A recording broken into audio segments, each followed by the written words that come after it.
हमारा दिल मुकम्मल तौर पर वर्काहॉलिक है, यानी हमारे पैदा होने से लेकर हमारे मरने तक हमारा दिल लगातार और बिना थके काम करता रहता है और हमारी पूरी ज़िंदगी के दौरान लगातार हमारे जिस्म के तमाम अज़ा में ऑक्सीजन और न्यूट्रिएंट रिच ब्लड यानी ग़िज़ाइयत से भरपूर खून पंप करता रहता है। इसके बावजूद साइज़ में हमारा दिल फीस्ट यानी मुट्ठी जितना होता है। लेकिन क्या आप जानते हैं कि साइज़ में इतना छोटा होने के बावजूद हमारा दिल कैसे हमारी बॉडी में सबसे इम्पोर्टेंट रोल प्ले करता है? दिखने में हमारा दिल कैसा होता है और हमारा दिल हमारे जिस्म में क्या काम करता है? आज की इस वीडियो में हम ह्यूमन हार्ट के बारे में बात करेंगे और वीडियो के आखिर तक आपको इन सब सवालों के जवाब भी मिल जाएंगे।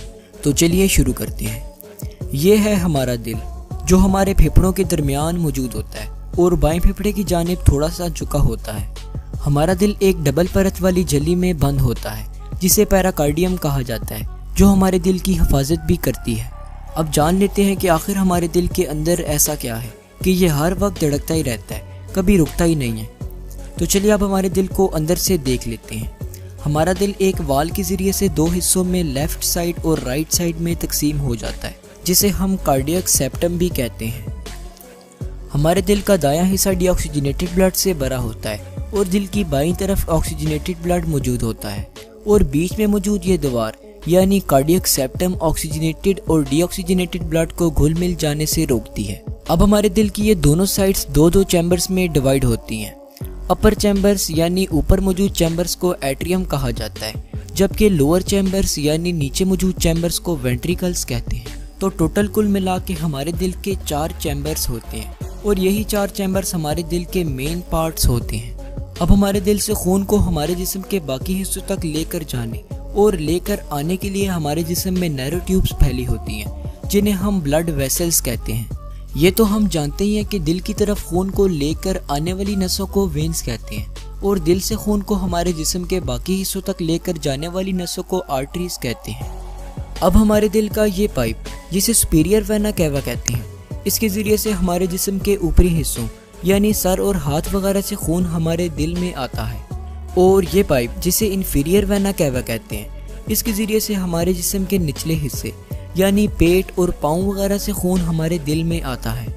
अब इन दोनों पाइप से आने वाला डीऑक्सीजनेटेड ब्लड हमारे दिल के राइट एट्रियम में आ जाता है।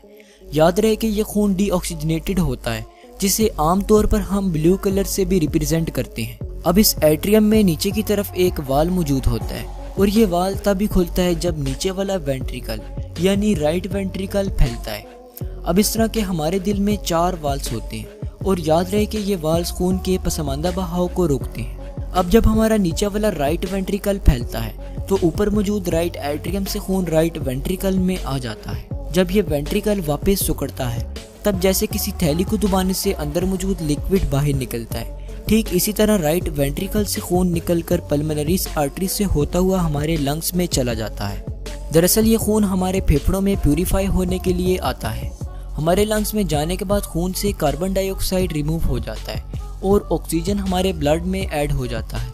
अब ये खून ऑक्सीजनेटेड हो जाएगा और जैसे कि हमने आपको पहले भी बताया था कि डीऑक्सीजनेटेड ब्लड को ब्लू कलर से रिप्रेजेंट करते हैं, ठीक इसी तरह ऑक्सीजनेटेड ब्लड को रेड कलर से रिप्रेजेंट करते हैं। अब ये ऑक्सीजनेटेड ब्लड दोबारा से हमारे दिल की तरफ पल्मोनरी वेन्स के ज़रिए से आ जाएगा और हार्ट में आते ही ये खून लेफ्ट एट्रियम में गिरता है। अब ये ऑक्सीजनेटेड ब्लड नीचे वाले वेंट्रिकल्स यानी लेफ्ट वेंट्रिकल में तब तक नहीं जाता जब तक ये फैल नहीं जाता और यहाँ पर भी एक वाल मौजूद होता है जो वेंट्रिकल के फैलने पर ओपन होता है।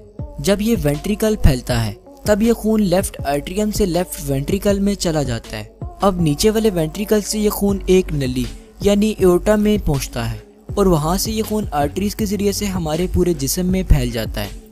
एओर्टा हमारे जिस्म की सबसे बड़ी आर्टरी होती है जो हमारे दिल से हमारे जिस्म के बाकी हिस्सों तक खून को पहुंचाती है। अब ऑक्सीजन को ट्रांसपोर्ट कर लेने के बाद डीऑक्सीजनेटेड ब्लड हमारे दिल में दोबारा से जमा हो जाता है और ये साइकिल चलता रहता है। तो उम्मीद है कि आपको हमारे दिल के काम करने का मैकेनिज्म समझ आ गया होगा। अगर आप डिटेल्ड वीडियोस देखना चाहते हैं तो आप हमारी प्लेलिस्ट को फॉलो कर सकते हैं। शुक्रिया, अल्लाह हाफिज़।